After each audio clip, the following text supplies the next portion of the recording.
What no one told you. Today we're going to talk about a figure who is full of mysteries but who at the same time is surprisingly well known in several traditions, whether in the Bible, Judaism, or even in the Qumran texts, such as the famous Dead Sea Scrolls. However, within Christianity, this character almost disappears and is often ignored. And who could she be? Lilith, the enigmatic woman, Adam's first wife, with a story as fascinating as it is unknown, often demonized and even seen as a threatening figure. Lilith ended up being left aside by history, or perhaps even mistreated by it. We discovered some very interesting sources, both in the Bible and in other ancient texts that talk about Lilith. That's why I thought it would be great to record an episode to explore this mysterious woman, perhaps the first wife of the first biblical man, Adam. It is worth remembering that Lilith is not just a figure lost in time. She has gained prominence in pop culture, appearing more and more in modern novels, games like Diablo, series like Lucifer, and even in anime. In the work of author Maya Kosakowska, for example, Lilith is a key character. It is curious how a figure so forgotten and marginalized by history is becoming increasingly popular in today's culture. So, let's delve deeper into this story and find out who Lilith really was, this ancient biblical and extra-biblical heroine. Oh, and before we continue, I noticed a small detail that is worth correcting. The biblical text in Isaiah 34 deals with the destruction of the Edomites, and not with an enigma, as one might think. This chapter talks about the fall of Edom, an ancient enemy of Israel, and not about some mystery. What do you think about this? Leave your opinion in the comments, we are curious to know. And this is where several interesting things arise, but I will leave that for later. Starting in verse 9, the text speaks of the complete destruction of Edom. In other words, nothing will be left. The rivers of Edom will turn to pitch, and its land will be a burning desert of sulfur. The destruction will be so profound that instead of people, only wild animals will inhabit the place. Pelicans, hedgehogs, owls, ravens.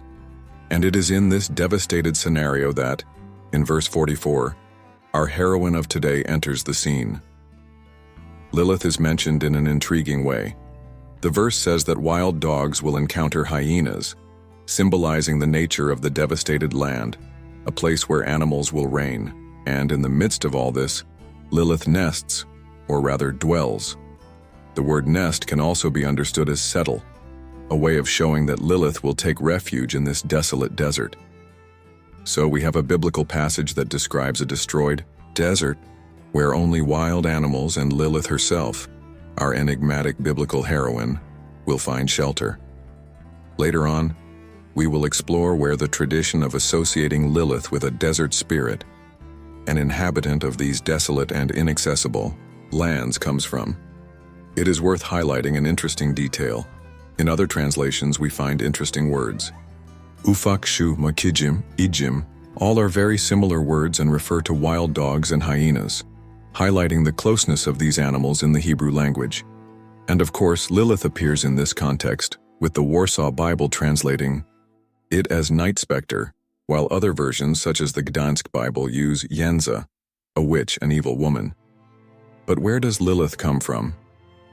The origin of this figure dates back to ancient Mesopotamia. In the Akkadian language, Lilu means something demonic, a spirit of the desert. This Mesopotamian tradition, with roots dating back over 4,000 years, believed that these spirits, known as Lilitu, were responsible for devastating desert lands and attacking human beings. The figure of Lilith as a demonic woman who kidnapped babies and attacked women was gradually incorporated into Jewish tradition, being mentioned in texts such as the Talmud and the Zohar, both pillars of Jewish mysticism. Interestingly, in Jewish tradition, Lilith is a well-known figure, while in Christianity she ends up being almost forgotten.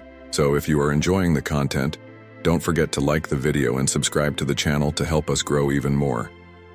Now, let's take a look at some sources. The alphabet of Ben Sirach, dating from the 8th century AD but with roots in even older traditions, is a great example of this. Written in Hebrew and Aramaic, it helps us understand how the Jewish and biblical tradition absorbed the figure of Lilith the demonic woman of Mesopotamia. In fact, it is worth remembering that many of the biblical stories are influenced by Mesopotamian culture, such as the account of the flood, the creation of the world, and even the description of Eden. These are narratives that, over time, merged with Hebrew beliefs but which have their origins in the ancient traditions of Mesopotamia. In the tradition, in Mesopotamia, Lilith is much more than just a character. She is a powerful symbol of the feminine. Now let's take a look at an excerpt from an ancient apocryphal text called the Alphabet of Ben Sirach, which tells us more about our Lilith. This text functions as a paraphrase of the story of Genesis, providing a parallel commentary on the creation of the world and man. When the Holy One, and here of course he refers to God, created the first man, he was alone. This is a reference to Adam. In the Bible we read that it is not good for the man to be alone. And what comes next? God then says, it is not good for the man to be alone. And so, he created a woman from the earth, just like himself, and named her Lilith. Immediately Adam and Lilith began to argue. Lilith said, I will not stay below. And Adam replied, I will not stay below either. I will stay above, because your place is below, and mine is above. What is really at stake here? Clearly, the dispute is over the sexual act where the man assumes the active position with the woman below. But Lilith, determined, states that she wants to be the opposite of this. Lilith insists, we are both equal, because we were both created from the earth. And as we can see, neither of them gives in. Before we continue, it is worth highlighting a little more about this text because it gives us a very interesting insight into the figure of Lilith and the legends that surround her. What is really going on here? The dispute between Adam and Lilith is not only about sex, but on a deeper level, about the fight for equality. Note that Lilith is mentioned twice as someone made of the earth, just like Adam. She emphasizes that they were both created from the same matter as equals. The fight, then, is not only about the position in the sexual act, but about Lilith's right not to be submissive to Adam. Lilith did not want to submit to a position of subordination. She emphasizes that both are equal, made from the same earth. This, of course, echoes ideas from the biblical tradition. Before we go on and read more from the Alphabet of Ben Sirach, it is worth going back a little to the Bible, to the story of the creation of the world. Some people believe that the biblical narrative has echoes of the legend of Lilith. Although Lilith's name does not appear directly in Genesis, we can see something that resembles her. I have mentioned before how surprised I was to hear the rabbi talk about this, but let's look at the second chapter of Genesis. In the first chapter, God creates man and woman at the same time, without names, as equals. In verse 27 of the first chapter of Genesis, we read, And God created man in his own image, in the image of God he created him. Male and female he created them. That is, male and female, Iz and Eza, Zachar and Nekewa. The creation of both is simultaneous, done equally. But in the second chapter, which is known as the non-priestly text, the story is different. When God created man from the earth, he fashioned only Adam. He realized that Adam was alone. As we know, it is not good for man to be alone, so he caused him to fall into a deep sleep. While Adam was sleeping, God took a rib from him, filled the space with flesh, and formed the woman from that rib. She was named Eve. Here it is worth noting an interesting detail. When Adam says, "This is now bone of my bones," some scholars, as interpreted in the Midrash Bereshit Rabbah, believe that the word now indicates that Eve is the second woman, Adam's second wife. According to this interpretation, the first woman, created at the same time as Adam, would be the figure of Lilith. Of course, this is a later interpretation. The traditional reading suggests that both stories, the priestly and the non-priestly, refer to the same creation of man, just with different theological emphases. In the Mesopotamian tradition, Lilith is an intriguing figure. Today we will explore an excerpt from an ancient text, the Alphabet of Ben Sirach, which speaks of Lilith in a way that connects directly with the creation story in Genesis. When God created the first man, Adam, he was alone. In the Bible, we find the famous passage that says, It is not good for the man to be alone. So God decided to create a woman from the earth, equal to Adam, and named her Lilith. But soon things began to heat up between them. Lilith firmly said, "I will not stay below." Adam replied, "I will not stay below either. My place is above." This argument was not just about physical positions, but about something deeper: the search for equality. Lilith did not want to submit because she believed that being created from the same earth, she and Adam were equal. She kept repeating, "We are equal." But despite her words, it seemed that neither of them really listened to the other. Their conflict reveals that Lilith did not accept an inferior position, reminding everyone that she was created in the same way as Adam. It is interesting to note that in the Bible, Lilith's name is not mentioned directly. However, in the Genesis narrative, there are clues that may relate to her. In the first chapter of the Bible, God creates man and woman at the same time, as equals. But in the second chapter, the creation of Adam is highlighted first.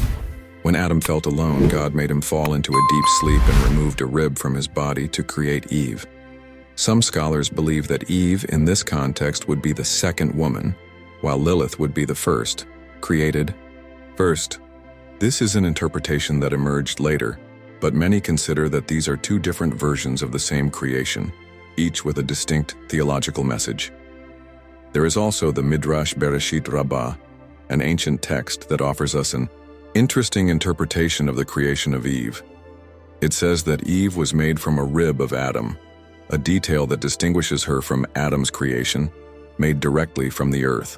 This detail may alter our understanding of Eve, making her seem more submissive to Adam, a reflection of the patriarchal view of ancient society, where the man was seen as the boss. Now, let's go back to Lilith. In the alphabet of Ben Sirach, she is portrayed as a strong and independent woman. When she and Adam fought, Lilith made it clear that she wanted to be seen as his equal. For her, it made no sense for one being to be superior to the other, since they were both made of the same earth. Their fight was not just about each other's place, but about recognizing their equality and mutual respect. Lilith was one of the first to fight against the idea of submission. At a crucial moment, Lilith pronounced the secret name of God, a sacred and powerful name. This was seen as a great transgression, because in ancient times, pronouncing this name meant being in direct contact with God. In doing so, the story goes that Lilith grew wings and flew away from Adam. This act symbolizes her search for freedom and autonomy. Adam, upon realizing that Lilith had fled, felt lost and prayed to God, "Lord, the woman you gave me has fled from me." In response, God sent 3 angels after her. These angels, similar to the familiar archangels, were sent to bring Lilith back. Although we do not know exactly where she went, several ancient traditions claim that she took refuge near the Red Sea, a place associated with mysterious and evil forces. The Red Sea is described in the Bible, such as in the Book of Jonah, as a space of dangerous and confusing waters, creating an image of mystery and danger. Therefore, the Red Sea in this context becomes a symbol of a place where hidden forces can dwell. Lilith's story makes us reflect on powerful themes such as freedom, equality, and the struggle of many women throughout history to find their voice in a world that often tries to silence them. Lilith challenges us to think about what it means to be strong and independent. What do you think about this? How do you see the fight for equality in today's world? In the Book of Jonah, the connection with the Red Sea is also seen as a place of evil, where Lilith, after fleeing, takes refuge. God then sends 3 angels to bring her back, threatening her with the death of her children if she does not give in. This concept of punishment is linked to the idea that Lilith represents a symbol of free female sexuality, which defies established norms. And it is at this point that Lilith becomes even more complex. Tradition says that she would have many children, perhaps up to 100 a day, and if she did not return, she would be responsible for their deaths. As a figure of freedom and transgression, Lilith also became a symbol of untamed female sexuality, something that many men of the time found threatening and difficult to control. This legend in the alphabet of Ben Sirach shows how Lilith, as a sexually free woman, represented a danger to the patriarchal order. She was seen as a demonic figure associated with the death of babies and high infant mortality, a symbolic explanation for the difficulty of having children in ancient times. This legend is therefore a reflection of the way in which ancient societies tried to understand the mysteries of life, death, and sexuality, and how women, like Lilith, came to be seen as threats to a male-dominated system. Rabbinic Judaism has a strong connection with the use of amulets. Even Orthodox rabbis created these amulets as they had specific interpretations and knowledge. This practice has its roots in an ancient legend about Lilith, which in turn explains a medieval tradition of giving children amulets with the names of angels to protect them and prevent them from being torn away. That is, from being taken by Lilith, symbolizing fear for the lives of children. Lilith, in essence, represents several human fears, from fear for the lives of little ones to male fear for women who do not subdue themselves. In ancient times, women had a well-defined role, but Lilith clearly surpasses it, these boundaries, challenging the established order for women at the time. She is, in a way, the reflection of male fears, since tradition says that Lilith and her demonic descendants appeared at night to haunt men, as in the case of nocturnal pollutions. There was a need to provide explanations for phenomena such as erections and ejaculation during sleep, and many attributed this to Lilith. But who was Lilith really? Let's look at some representations of this mysterious figure. In Mesopotamia, she was portrayed both as a demonic figure and as a dazzling woman. In other words, there were always two faces: the beautiful woman and the threat ahead. An interesting story about Lilith in ancient Jewish tradition suggests that she was responsible for seducing Eve, Adam's second wife, becoming her rival. Some accounts even claim that Lilith married Samael, the angel of death, and together they seduced the first humans, Adam and Eve, in Eden. In this version, Lilith is not the classic serpent of temptation, but the woman who leads humans to their downfall. The roots of this legend in Mesopotamia with a female goddess or demon are deep. Some scholars believe that a sculpture of this figure represented Lilith, but it could also be Inanna, the Babylonian goddess known as Ishtar. It is worth noting that Lilith, as a kind of servant or helper of Inanna, was often depicted with wings, and an ancient text by Ben Sirach says that when pronouncing the sacred name of God, Lilith transformed herself, acquiring the ability to fly as a being that mixed angel and demon. But the legend of Lilith does not stop there. She also appears in traditions such as the Papal Bull, where she is considered the mother of demons known as succubi and incubi. Succubi were female demons who seduced men at night, appearing as attractive women to lead them into sin. In the 15th century, Pope Innocent VIII mentioned these demons in his bulls, reporting that in Germany, people were indulging in promiscuity with these beings. The tradition of Lilith and her demonic children was so strong that even women with red hair were suspected of being Lilith's daughters, which brought terrible consequences. Ultimately, what many feared in those times, our own instincts, desires, and weaknesses, ended up being attributed to entities such as incubi and succubi, the children of Lilith, who attacked people at night. The figure of Lilith, with her origins in Sumer and Mesopotamia, is in fact a demonic and threatening woman who was incorporated into the Bible and religious literature, and over time came to be seen as the first wife of Adam. She personifies a woman who refuses to submit to patriarchy, who pronounces the name of God and in doing so, transforms herself into a demon. In the Christian tradition, she is associated with figures such as Lamia, in Greek mythology according to Jerome's Vulgate translation. Interestingly, several cultures, from Mesopotamia to Hebrew, share this narrative. The figure of Lamia appears as a type of female demon who had the habit of devouring the children of young men, especially attacking the women who had given birth to them. Ultimately, this legend serves to explain phenomena that today we consider natural, such as infant mortality, nocturnal emissions in young people, and even other sexual tensions. Lamia was portrayed as a sexually predatory woman, and in a way, she helped to justify these disconcerting situations for ancient societies. Jerome translates her as Lamia. Interestingly, in other cultures, such as Slavic, we find similar figures, such as the female demon Mamuna and Strziga, who also attack men.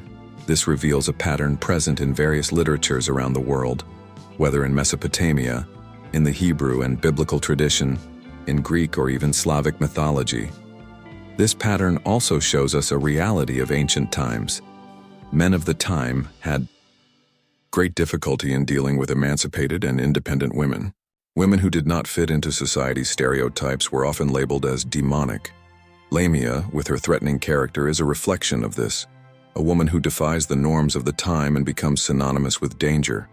And now, talking a little more about Lilith. As I mentioned before, she is a mysterious figure, at once enigmatic and demonic, capable of frightening.